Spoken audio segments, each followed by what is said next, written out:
and was involved in corruption the length of River Nile when he was working in Mombasa, forged land title deeds. I have the evidence. I've seen it.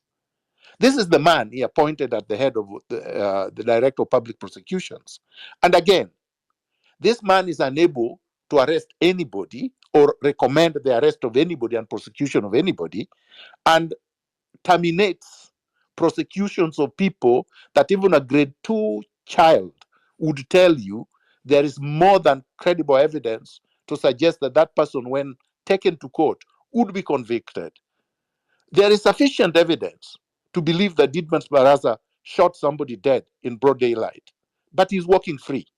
So this is the context of what happened when Ruto purportedly addressed a public space yesterday on X. Ruto has refused to accept that Kenyans have indicted his administration and has gone ahead to unilaterally appoint a body that he believes would whitewash his administration. Who did he appoint? First of all, forget about the fact that this body is illegally constituted, because there is an independent constitutional body that is supposed to be doing what this so-called task force is supposed to be doing. So there is a duplicity of action and a wastage of public expenditure by purporting to institute this body. So look at the chair of the body, Nancy Aseko Onyango. What is Nancy Aseko Onyango's current position? Director, Office of Internal Audit and Inspection at the International Monetary Fund, IMF. The same people that brought us Finance Bill 2024. So they are supposed to be coming here to basically clean after themselves or try to make Kenyans believe that they had legitimate debt when we don't, including from the IMF. That is the chair of the so-called task force. Who are the members? Aaron Tegea, economist at the IMF, the same organization. Who is the other member? Professor Louis G. Francisci, Assistant Secretary General of the Commonwealth. So the same people, the puppet owners, whom we are complaining about, are controlling Ruto like robots against the interest of Kenyans, are supposed to be members. Who is the other member that he announced? President of the Law Society of Kenya, Faith Odhiambo, who immediately declined the appointment together with the entire Law Society team on the same basis that I have stated, that these, number one, is an illegal construct, a legal entity set up by Ruto outside the constitution, and that this role vests on the Auditor General. But even if it was constitutionally constituted, the members are not fit to conduct an independent forensic audit. An independent forensic audit would have to be conducted by someone not answerable to Ruto, and someone that does not report directly to Ruto, that would submit their report for public scrutiny to the National Assembly. Even however captured it is, institutionally, it is the one where the report is supposed to be tabled. Furthermore, nothing stops the regime from submitting reports and documents regarding the so-called public debt currently to Parliament or to the Auditor General, or to allow citizens of Kenya to access the same information.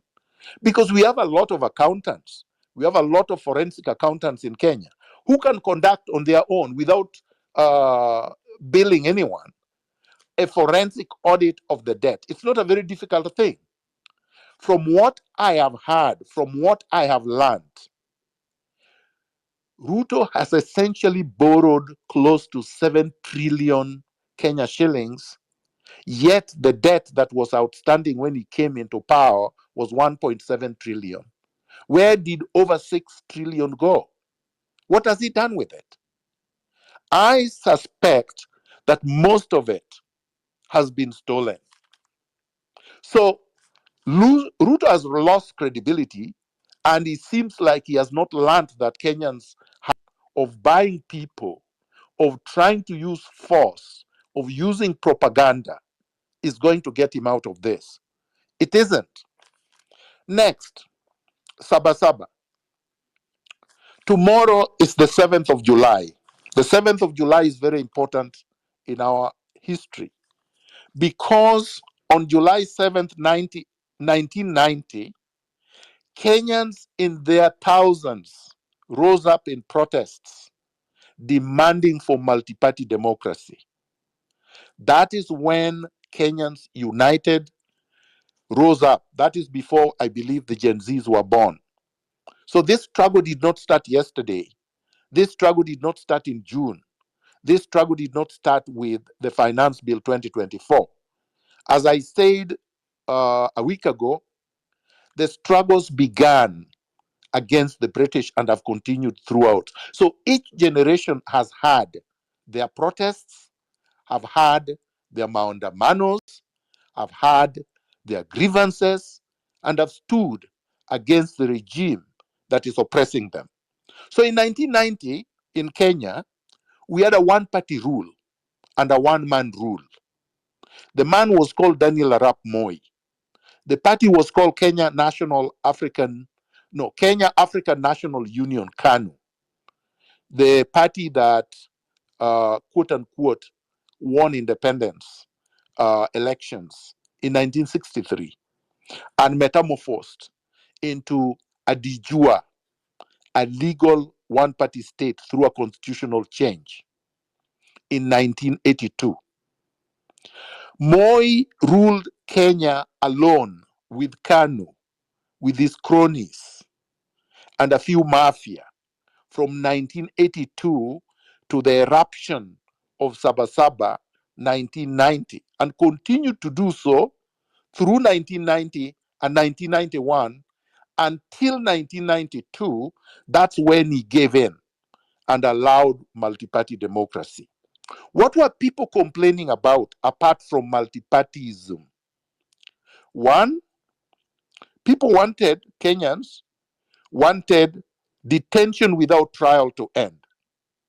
The same thing Ruto is doing even under the new constitution is abducting people, detaining them, sometimes over the 24-hour limit without charge. That is what people are rising up against. People were rising up against abuses, human rights abuses.